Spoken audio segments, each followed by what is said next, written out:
Welcome to Ganesh kitchen. ఈ రోజు వచ్చేసి మన ఇంట్లో కరాచీ హల్వా ఎలా తయారు చేసుకోవాలో చూసేద్దాం.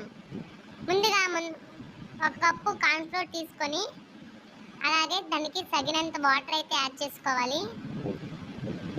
ఉండలు లేకుండా మనం మిక్స్ చేసుకోవాలి.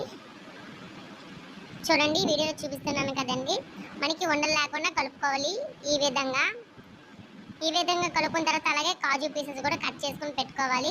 అలాగే ముందుగా ఒక కడాయి పెట్టి కడాయిలోని ఒక కప్పు పంచదార అయితే నేను యాడ్ చేస్తున్నాను.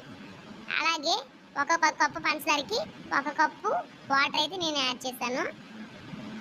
మనకి పంచదార అనేది లేకుండా కరిగిపోయిన తర్వాత మనం కలిపి పెట్టుకున్న కార్న్ఫ్లోర్ అయితే యాడ్ చేస్తున్నానండి.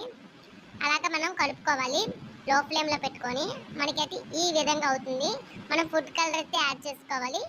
మీకు స్కిప్ చేసుకోవచ్చు, నచ్చితే వేసుకోవచ్చు, లేకపోతే అవసరం లేదండి. ఇలా కలిపిన తర్వాత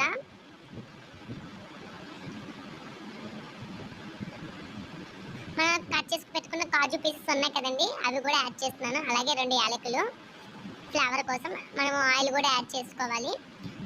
చూడండి, ఈ విధంగా ఆయిల్ యాడ్ చేసుకుని కలుపుకున్న తర్వాత మనకి ఈ మిశ్రమం అయితే రెడీ అయిపోయింది ఫ్రెండ్స్.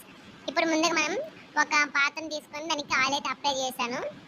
చూడండి, ఈ విధంగా మనం రెడీ అయిపోయిన మిశ్రమాన్ని ఇగోని ఈ ప్లేట్లోకి ఇలా ట్రాన్స్ఫర్ చేసుకోవాలి.